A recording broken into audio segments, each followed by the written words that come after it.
안녕하세요. 재즈로프트의 황덕후입니다. 매번 할 때마다 오랜만에 뵙습니다는 얘기를 하는데 오늘도 또 그렇게 얘기를 해야겠네요. 지난 몇 달간 저는 너무 바빴습니다. 사실 근데 바쁜 중에도 이게 계속 이걸 정기적으로 올려야 되는데 제가 그만큼 시간 관리가 잘 안 된 것 같아요.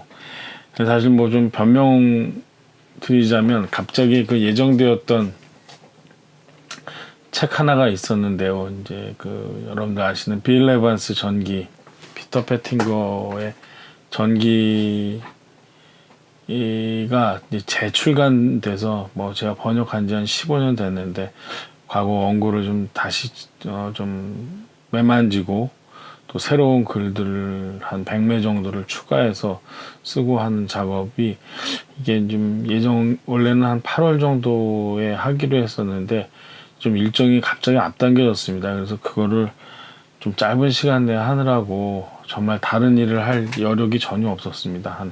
한 달간요. 그래서 여러분들하고 좀 뵙는 게 안 되는데 이제 앞으로는 정말로 좀 꾸준히 올리겠다고 좀 약속을 드립니다. 오늘은 오랜만에 뵀는데 글쎄요, 블루노트 레코드에 관련된 이야기를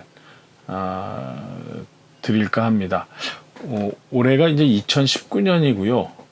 블루노트 레코드가 1939년도에 문을 열었기 때문에 올해 이제 80주년이 되는 그런 해입니다. 이미 올해가 시작되면서부터 이 이야기는 여러 지상을 통해서 많이 전해졌었는데요.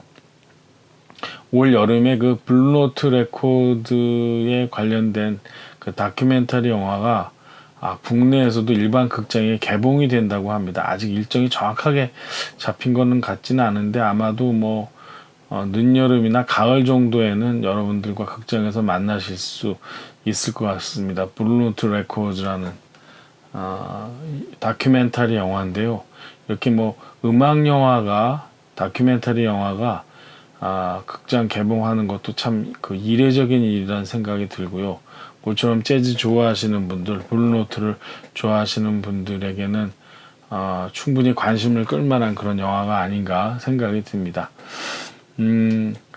그래서 영화 이야기는 나중에 또 드릴 기회가 있을 것 같고요. 오늘은 그냥 그 영화에 앞서서 이 블루노트에 대한 이야기를 잠깐 드릴까 합니다. 재즈 좋아하시는 분들은 이 전설적인 재즈 음반사에 대한 이야기를 지상을 통해서 많이들 보셨을 겁니다.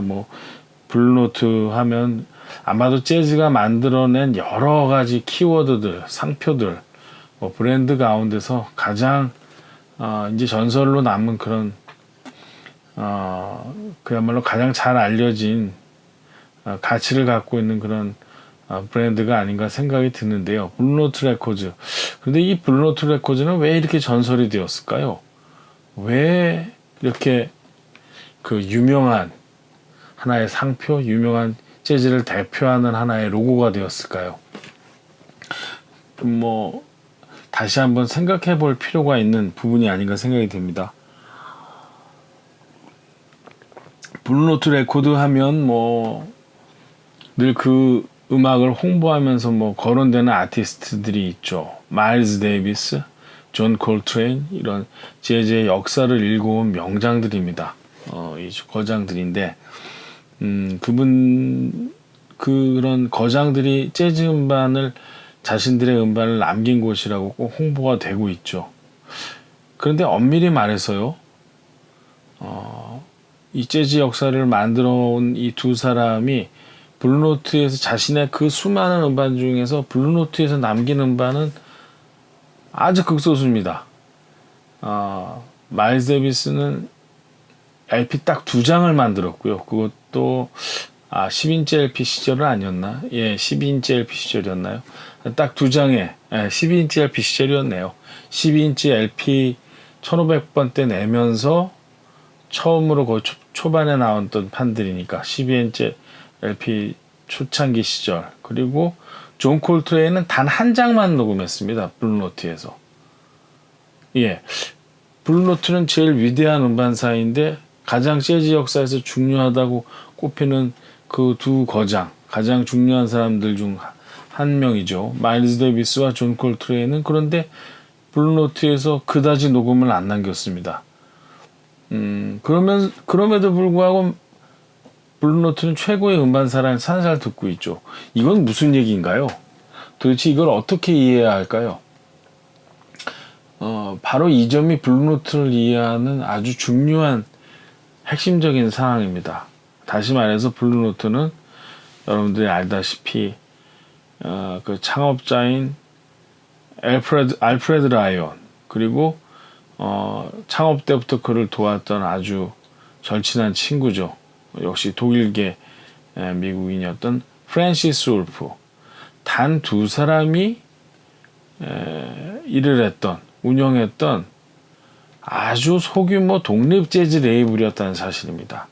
큰 레이블들이 아닙니다. 다시 말해서 마일스 데이비스, 존 콜트레인과 같은 소위 말해서 재즈계에서 가장 뛰어난 인물들은 이미 유명해지자마자 블루노트는 그들과 녹음을 할 수 있는 기회가 없었던 겁니다.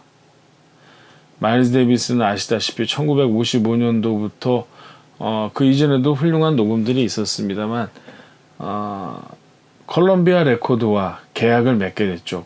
그때 이제 자신의 정규 5중주단을 결성해서 소위 메이저 음반사인 콜럼비아와 녹음을 하게 됩니다. 그러니까 블루노트는 뭐 이미 그 시절이 됐을 때는 이 마일스 데이비스와 녹음을 할 수 없었죠. 마일스 데이비스는 52년도쯤에 이 블루노트와 녹음을 했는데 그때는 마일스 데이비스 이름이 그렇게 완전히 부각됐던 시절이 아니었기 때문에 블루노트가 녹음할 수 있는 기회를 잡았던 거죠. 존 콜트레인도 마찬가지입니다. 1957년도에 첫 녹음을 남겼죠. 57년도에 남겼습니다. 그런데 그 블루트레인이라는 음반 한 장이었는데요. 이후에 존 콜트레인이 프레스티지에서 좀 녹음을 남기고 그야말로 이제 마일스 데이비스와 경쟁을 할 만한 자신의 사중주단을 만들었을 때는 애틀랜틱 레코드에서 바로 존 콜트레인을 낚아채가죠. 애틀랜틱 레코드라는 회사는 물론 훌륭한 재즈분도 많이 녹음했습니다만 그 이전에 리듬 앤 블루스, R&B 녹음들 흑인 음악을 통해서 이미 탄탄한 이 자본 기반을 마련했던 뭐 콜롬비아처럼 아주 거대한 메이저 음반사라고는 할 수 없지만 흑인 음악 전반을 다루는 최고의 음반사였죠. 그러다 보니까 블루노트 레코드하고는 그 경영 규모가 사실 상대가 안 됩니다. 이미 레이 찰스라고 하는 명 가수도 있었고 이후에 아레사 프랭클린하고도 녹음을 하는 큰 회사였기 때문에 마일스 데이비스, 존 콜트레인에게 뭐 훨씬 더 그 훌륭한 대우를 해줄 수 있었던 회사가 애틀랜틱이죠. 그 이후에 콜트레인은 또 임펄스로 옮기게 되는데 임펄스 하면 우리가 뭐 자칫 생각하면 그 회사가 뭐 재즈 전문 음반 회사처럼 보이지만 실은 그 위에 ABC 파라마운트라고 하는 아시다시피 ABC 방송국하고 파라마운트 영화사가 합작을 해서 만들었던 커다란 레코드 회사가 있었죠. 그 레코드 회사에서 일종의 굉장히 이제 메이저 음반사에 도전했던 큰 회사인데요. 이 회사에서 그 재즈 전문 레이블로 만든 회사가 바로 임펄스였습니다. 그러니까 임펄스라는 큰 그 소위 ABC 파라마운트의 자회사이기 때문에 아주 영향력 있는 커다란 뮤지션들을 끌어들여서 임펄스라는 회사를 운영할 수 있었던 거죠. 그 대표 뮤지션이 존 콜트레인이었습니다. 그러니까 우리가 지금 알고 있는 사실 블루노트라고 하는 그 전설을 만들어냈던 두 알프레드 라이언과 프랜시스 울프, 라이언과 울프, 이 사자와 늑대 두 사람, 공교롭게도 사자와 늑대인데 이 두 사람이 경영했던 시절의 블루노트는 굉장히 조그만 회사였다는 사실이 중요합니다. 또 뭐 블루노트와 비교될 수 있는 전통의 레이블 하면 버브라는 음반사를 꼽을 수 있겠는데요. 버브가 그러면 블루노트 레코드와 비슷한 회사냐 하면 또 절대 그렇지 않죠. 버브라는 회사 역시도 애초에 맨 처음에 1946년도에 문을 열었을 때는 우리가 잘 알고 있는 그 머큐리 레코드, 이 회사도 굉장히 큰 회사죠. 뭐 재즈 전문 회사가 아니고 팝, 클래식, 무슨 뭐 다양한 음악들을 다 녹음하던 굉장히 그 아틀란틱 레코드와 어떻게 보면 그 이상의 큰 규모를 갖고 있던 음반사인데, 머큐리 레코드에서 노먼 그랜츠에게 재즈 레이블을 만들려고 해서 그쪽 자본을 가지고 노먼 그랜츠가 제작을 하던 회사가 버브였죠. 애초에 이름은 크래프라는 회사로 출발을 했고요. 그 이후에 노그란이라는 회사로 이름을 잠깐 레이블을 좀 개명하기도 했었습니다. 그러다가 성공을 거둔 다음에 노먼 그랜츠가 나 이제 독립하겠습니다. 그러고 그때 녹음들 전량을 자기가 판권을 사서 이외에 버브라는 회사를 만들었을 때가 1956년이었습니다. 그러니까 한 10년간은 메이저 음반사의 우산 밑에서 있었던 게 버브였고요. 56년 와서야 드디어 독립음반사로서 노먼 그랜츠가 그걸 독립을 시켰죠. 하지만 그 기간이 굉장히 짧았습니다. 왜냐하면 61년도에 노먼 그랜츠는 버브라는 레코드 회사를 그 MGM이라고 하는 또 그 사자 로고가 그려져 있는 유명한 그 영화사가 음반사를 그때 차렸을 때 자신의 그 버브를 MGM에다가 양도를 하게 됩니다. 팔아버리게 되죠. 매각을 했죠. 그러니까 실제로 버브가 독립음반사로서 운영되었던 시기는 56년부터 61년까지, 그러니까 단 5년밖에 안 됩니다. 그 이후에는 다시 버브라는 로고를 쓰고 있었지만 역시 커다란 그 자본을 갖고 있던 메이저급 음반사의 산하에 있었던 거죠. 이때 이제 크리드 테일러가 임펄스에 잠깐 몸담았다가 그 버브 레코드로 자리를 옮겨서 스카우트 했던 사람이 그 마이너 레이블에 있던 사람들 중에서 상업적으로 훨씬 키울 수 있다고 판단했던 사람들을 스카우트했던 거죠. 리버사이드의 두 사람이었습니다. 바로 웨스 몽고메리와 빌 에반스, 블루노트에서는 지미 스미스, 이런 굵직한 사람들을 버브 레코드로 데리고 가서 버브 레코드에서 훨씬 좀 상업적인 음반들을 만들기 시작했죠. 사실 이 점에 대해서는 나중에 또 달리 다른 기회에 이야기할 수 있을 텐데, 그래서 버브 레코드의 방향과 블루노트의 레코드의 방향은 사뭇 달랐던 겁니다. 블루노트 레코드는 1939년에 문을 열어서 블루노트가 소위 리버티 레코드라고 하는 서부 지역의 그 큰 역시 큰 회사에게 매각됐던 67년까지, 그러니까 28년 동안, 그 28년이라는 세월은 67년까지이기 때문에 재즈 역사에서 굉장히 중요했던 한 시기를 관통했던 그 28년이었는데, 이 기간 동안 오로지 알프레드 라이언과 프랜시스 울프 두 사람에 의해서 운영되던 그야말로 독립회사였죠. 이때도 이렇게 매각되지 않고 자신의 입지를 굳히면서 색깔을 유지하면서 녹음을 남겼던 회사는 블루노트가 유일합니다. 그렇기 때문에 블루노트에는 마일스 데이비스, 존 콜트레인의 잠깐의 소량의 음반, 무명 시절의 텔러니어스 멍크의 78회전 시대의 녹음, 이런 것들이 있지만 그야말로 빅네임, 재즈계에서 거물의 녹음이 별로 없는 회사입니다. 이게 중요하죠.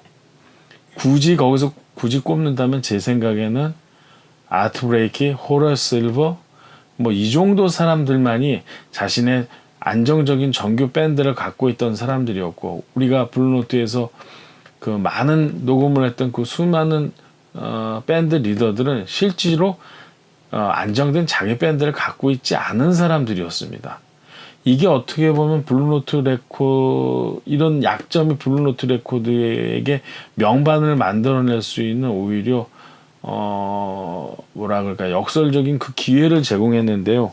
그러다 보니 이들은 녹음하기 이전에 철저한 준비가 필요했죠.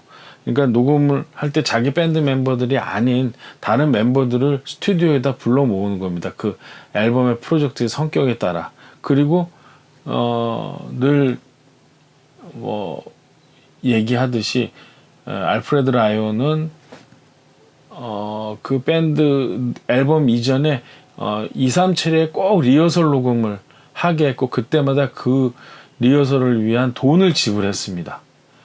그러니까 연주자들은 그 앨범이 정성 들여서 나올 수 있도록 알프레드 라이온이 그것을 제공한다는 것을 알고 성심성의껏 녹음했고, 새로운 앨범들을 위해서 새로운 곡을 쓰는, 자신들이 최선을 다하는 모습들을 보여줬던 거죠. 이것은 알프레드 라이온이 상업적 이익을 보다는 훨씬 더 완성도 높은 훌륭한 재즈를 만들겠다는 열정이 그 작품 안에 반영되었던 것이고, 동시에 대부분의 음반사 회사 사람들이 갖고 있는, 어떻게 하든지 아티스트에겐 돈을 조금 주고 착취해서, 그리고 뭐 대략 좋은 음반을 만들어내서 좀 판매하겠다는 그런 태도가 아니라 그야말로 아티스트에게 공정하게 모든 것을 줄 것을 다 주고, 무엇보다도 훌륭한 음반을 만들겠다는, 그러니까 사업가적인 기질이 아니라 그야말로 하나의 음반을 만드는 그 과정도 아티스트가 아니지만, 뮤지션이 아니지만 이것도 하나의 창작 과정과 예술 과정이라는 철저한 신념하에 아주 고퀄러티의 간의 수공업적 방식으로 알프레드 라이온과 프랜시스 울프가 음반을 만들었던 거죠. 물론 이런 순수주의자들, 이상주의자들의 시대는 그리 오래가지 못합니다. 어느 분야에나 마찬가지고요. 결국 28년간 그들이 운영하다 27년도에 결국 음반사를 매각할 수밖에 없었는데, 그러고서도 알프레드 라이온은 주인은 바뀌었지만 1년간 그곳에서 68년까지 일을 했었죠. 그리고 알프레드 라이온은 결국 그 리버티 레코드의 간섭을 이겨내지 못하고 1년 만에 사표를 내고 나옵니다.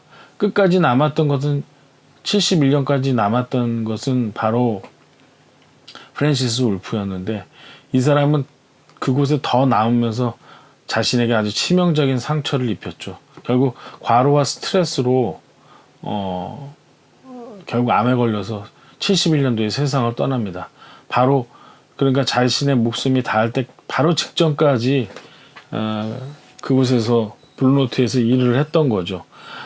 죽기 얼마 전에 그 재즈 평론가 레너드 페더가 새로운 본부였던 그 캘리포니아에 가서 프랜시스 울프를 만난 기억을 글을 써놓은 걸 봤는데, 그 이전에 갖고 있던 그의 열정, 그런 의욕, 이런 것들이 얼굴에서 완전히 사라지고 병석이 가득한 그의 모습을 봤을 때 너무나 가슴이 아팠다는 얘기를 써놨죠. 그럼에도 불구하고 일을 딴 사람에게는 넘기거나 그 뭐라 그럴까요, 그 태만히 일을 하는 그런 성격의 사람이 아니었죠. 알프레드 라이온의 이후에 그 블루노트의 그 음악의 가치를 지키기 위해서, 그리고 그분은 뭐 무엇보다도 또 역시 사진으로 우리에게 많은 것을 전달해 줬죠. 알프레드 라이온이 레코딩 세션을 할 때 곳곳을 돌아다니면서 뮤지션들의 그 생생한 모습들을 흑백 사진으로 찍어놨고, 참 여러 권의 책으로도 나왔는데, 이런 책들은 원래 사진 전공이었던 프랜시스 울프가 없었으면 그 모습들은 오늘날까지 전해지지 않았을 겁니다. 그런 사진 아카이브를 갖고 있는 음반사도 사실은 블루노트 외에는 없죠. 프레스티지, 그 비슷한 영역의 프레스티지, 리버사이드, 뭐 어떤 음반사도 사실 그 아주 풍부한 사진 자료 화면을 갖고 있지 못한데 이것은 어떻게 보면 알프레드 라이언과 프랜시스 울프의 그 꼼꼼함, 완벽주의의 유산이라고 할 수 있겠습니다. 이후에 71년부터 75년까지 그 리버티 레코드가 블루노트, 이제 로고도 그 시절에 바뀌게 되죠. 그리고 막 퓨전 성향의 뭐 도널드 버드의 블랙버드 같은 음반들이 뭐 대표적인데 그런 음반들을 내면서 상업적으로 어느 정도 성공을 거두다가 결국에는 열정과 철학이 없으면 사실 음반사는 금세 문을 닫습니다. 뭐 재즈가 돈을 벌면 얼마나 벌겠습니까? 그러다 보니까 75년까지 녹음을 하고 블루노트는 옛날 카탈로그만 남은 죽은 레이블로서 한 시절을 보내게 되죠.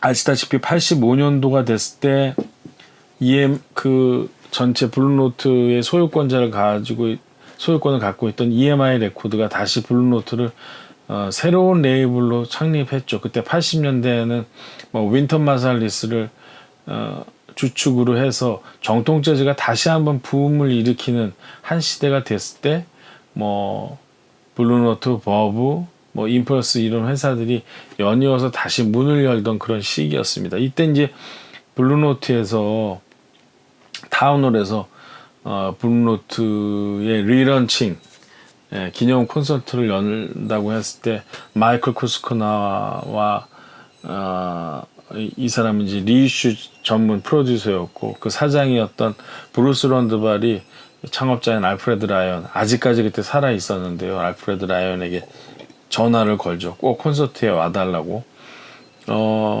하지만 그때 그 루스 라이언, 그 알프레드 라이언의 부인께서 전화를 받아서 우리 남편은 더 이상 블루노트 레코드 이야기하는 것을 원치 않습니다. 블루노트 이야기만 나오면 굉장히 침울해졌다는 얘기를 했죠. 그거는 그 기간 동안 자신들이 공들여 만들었던 블루노트 레코드가 얼마나 망가졌는지를